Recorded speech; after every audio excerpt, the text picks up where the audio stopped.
Hey YouTube, this your boy Tony the Finesse Guy, man, and I appreciate y'all for tuning in with me, man. I'm getting up in there in the tens of thousands of views. All I gotta do is get y'all to subscribe, man. So before I start this video, like I always say, man, if you ain't got cable TV, you can always watch me, your boy Tony the Finesse Guy. Don't forget to like, comment, and subscribe, man, and hit that bell button so you can get all my new videos, man. But this video today here is about Doomsday Preppers, man, for rich people, man. And I seen this episode and I was amazed about how all the stuff they got in there, and it was pretty crazy, man. Because if I had all this money, I definitely won't spend it on prepping this much. I mean, I'll probably prep, but not as much as these people are doing, man. But y'all gotta check out this bunker, man. It's pretty nice.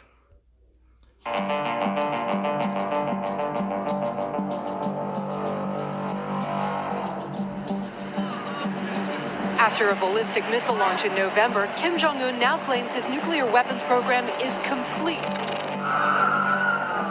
This scene follows last night's alt-right protest with hundreds marching at the University of Virginia while waving tiki torches. 58 people now dead, more than 500 people wounded in a horrific shooting. There'll be more dark days to come for so many people who've lost everything. Hi, it's Thomas. It's 9/11. I'm on Wall Street. Unfortunately, not that 9/11, but this crazy day of climate change, wealth inequality, civil unrest. Things could happen at any moment. For years, survivalism has been kind of limited to the DIY set. Kind of people who have, enough spare time to build things like bomb shelters, go bags, as well as just think about the myriad things that could happen to us, like zombie apocalypse, terrorist attack, anything like that. But now the 1% are getting us quit. And as with everything they do, they're getting someone else to do it for them.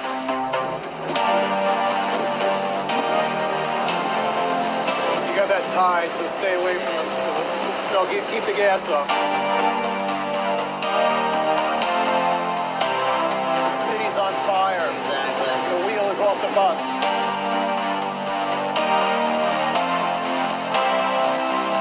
The speedboat I'm currently taking across the Hudson at 50 knots belongs to Plan B Marine, a company that keeps a fleet of similar craft docked around Manhattan, fueled up and ready to go. Its clients pay up to $6,000 a month to lease their own personal boat so they can escape the island with a quickness should the proverbial shit go down, or hit the fan, or just happen. And watch out for this weight. It's going to be big. You're going to want to pull back. Pull your throttle back. Oh, sorry. Did that exactly wrong. Yeah. Yep. So the emergencies you're planning for aren't necessarily nuclear apocalypse. No, we're really against that whole theory of the zombie apocalypse and preppers. We're an insurance policy. Why do most of the clients who call you, why are they looking for this service? Some people, it's fear. They're afraid of something happening.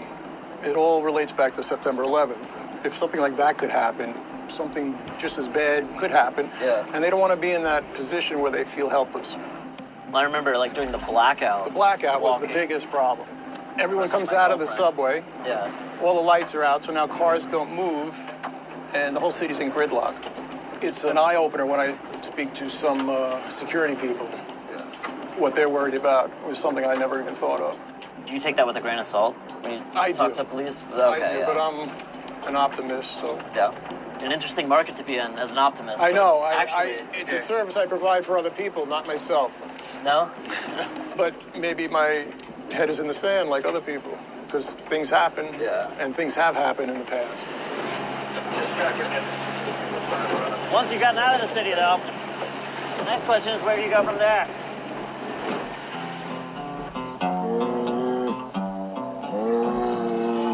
I don't want to set the world on. Okay, so this man gets out the city, you know what I mean? I just seen they was in New York, you know what I mean? How do you know if a natural disaster happens? How do you know you're going to have enough time to make it there? How do you know if your shit's not already taken over? You know what I mean? And at that, they paying these motherfuckers $6,000 a month just to get on, have some boat take them across the water. You know what I mean? If the world coming to an end, that shit coming to an end. I'm not finna be worried and in fear and paying $6,000 a month for some damn boat. Higher not looking to leave the United States, but are looking to leave the main trouble centers, which is basically anywhere where a lot of people live, you can come out to one of the less populated districts, like here in South Dakota, on our way to essentially a kind of like condominium complex of shelters called Vivos X Point.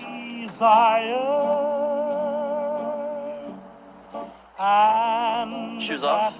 Yeah, we like to take shoes off, keep the floors nice and clean. What do you think? This is swank.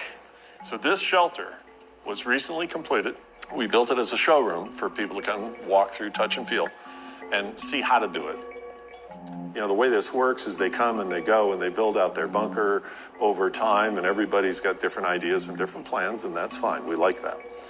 But this one sold for $150,000 just for the improvements, plus the shelter at $25,000, so $175,000. And if you build it out yourself, it'd be about $50,000. You know, that's very reasonable. Well, what do you get for $50,000 in the form of a condo or a cabin in the woods or whatever? Not much. Do you feel a sense of urgency with getting all these things done, or do you feel like right now? Yes, and it's a big discussion. We were all having it yesterday. Yeah. All I can say is, as a company, Vivos, we're doing the best we can, as fast as we can, for as long as we can, to build as many shelters, to protect as many people as possible. Check out the incredible entertainment room we have here for you guys.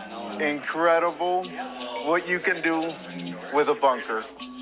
Vivos may market its shelters to middle-class preppers, as evidenced by the IKEA meets CB2 furnishings of their show bunker. But an entire cottage industry has sprung up, selling survival skills and resources to the sweetest demographic of all, the 1%.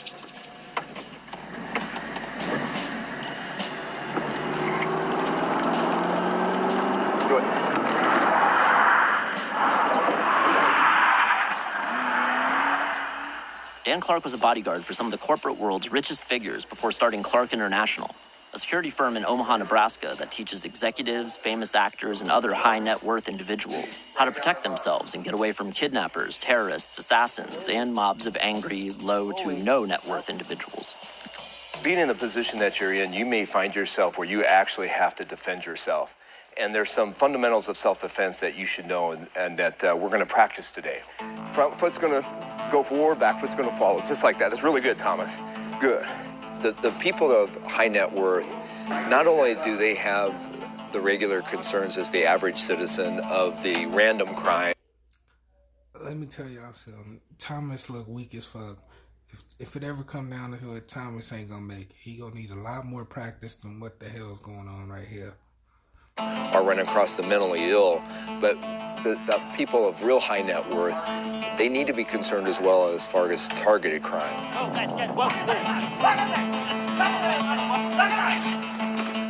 In recent years, have you noticed, has there been an uptick in people coming to you for service? Yes, absolutely so. I think it's a combination of several factors. I think it's a combination of terrorism. I think it's a combination of potentially being targeted. In addition to a little bit of the political unrest that's going on right now. From here, I'm exploding. Boom, boom, boom, like that. And then I'm coming back online. Yeah.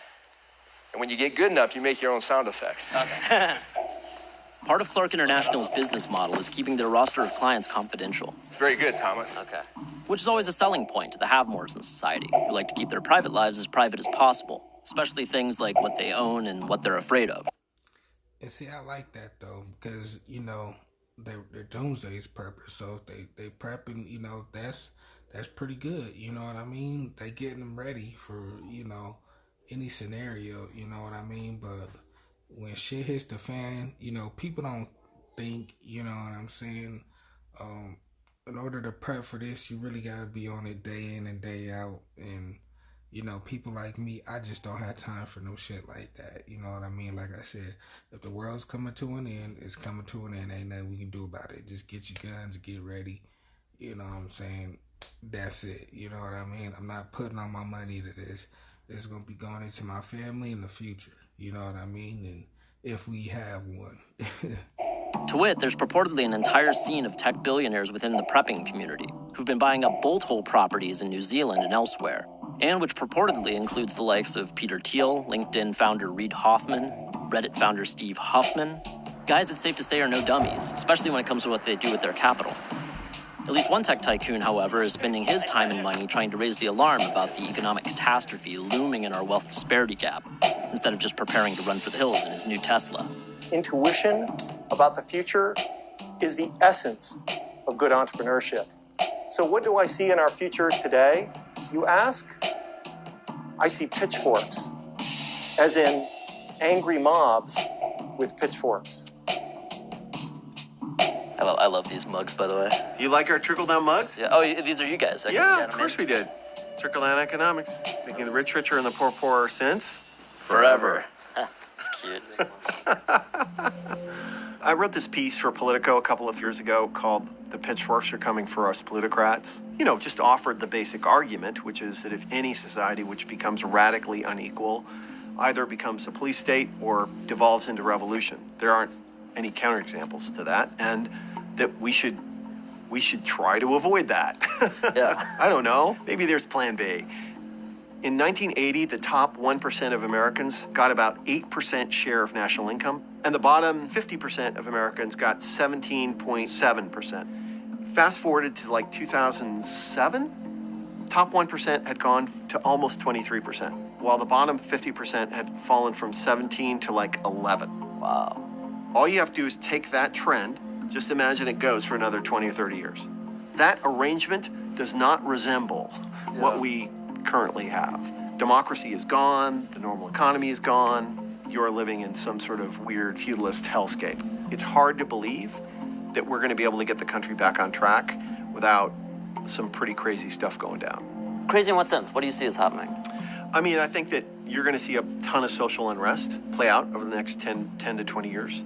Do people still have contingency plans? I remember around the time at the WTO, there was a lot of talk about like Batman tunnels and stuff like that through the city. Are people? Oh, yeah. Yeah? Yes. Yeah. Everybody, like, in my world, everybody's like, where are we going to go?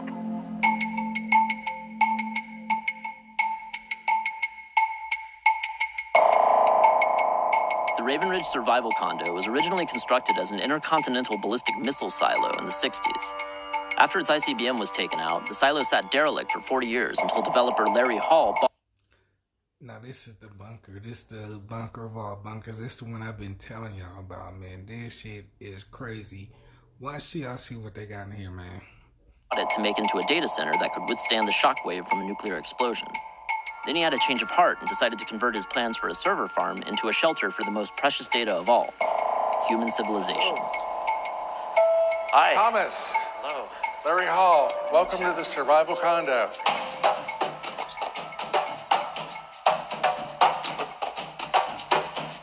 Full-floor condo units at Ravens Ridge start at $2.5 million, for which you get not only unlimited food, water, electricity, and breathable, non-radioactive air, but as many creature comforts as you can fit into a 15-story hole in the ground. This is the dome. Then you have the mechanical level, medical security level. This is the dental chair. And then this is the exam room. We've got all this thing set up. Store level with hydroponics and aquaculture. We'll have tomatoes and lettuce and kale. And we also have music in here because plants respond to classical music. Then the residential levels are 5, 6, 7, 8, 9, 10, and 11. It's about 940 square feet of living space in here. How many units are there total? 12. Are they all occupied or also all spoken for? Wow. Yeah. Then there's a library and classroom. This book's amazing. The exercise and spa level, the theater and lounge, and then the pumps and storage. As talking with owners, have you learned anything that has stoked or diminished your concern for an event happening sometime in the near future? Yeah, I've had a lot of new inquiries from very wealthy people. I guess what's interesting is that a lot of these people have a lot of money and political connections, and therefore I imply that they have access to information that I don't have access to, and there's something bothering them that makes them worried. So it's made me, think I'm on the right track.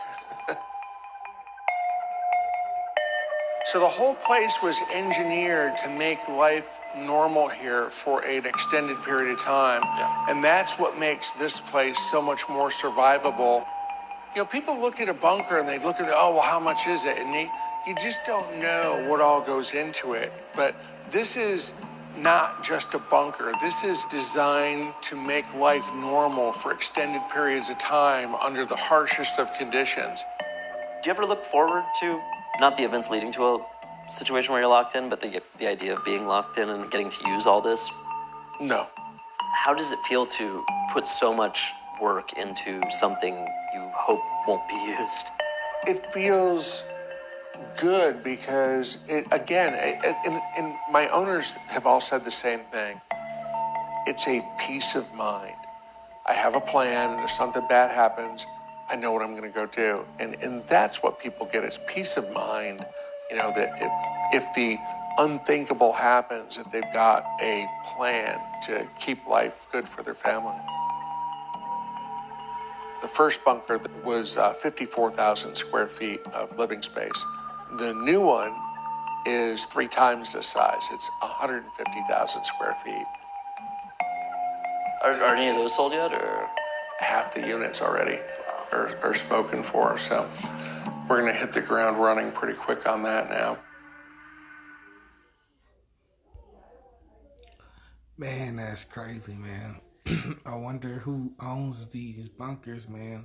Probably presidents. This got to be some like Illuminati secret society type stuff. But I'm pretty sure if it was Illuminati, they wouldn't be letting you know what state it's at, because, you know what I mean? It'd be easy to, you know, to search and find out. And I'm pretty sure word of mouth that, you know, a few people know about this. You know what I mean? And I think it's hard for people to keep their mouth shut about something, you know what I mean? And I wonder what type of security they're gonna have. How's that gonna work out?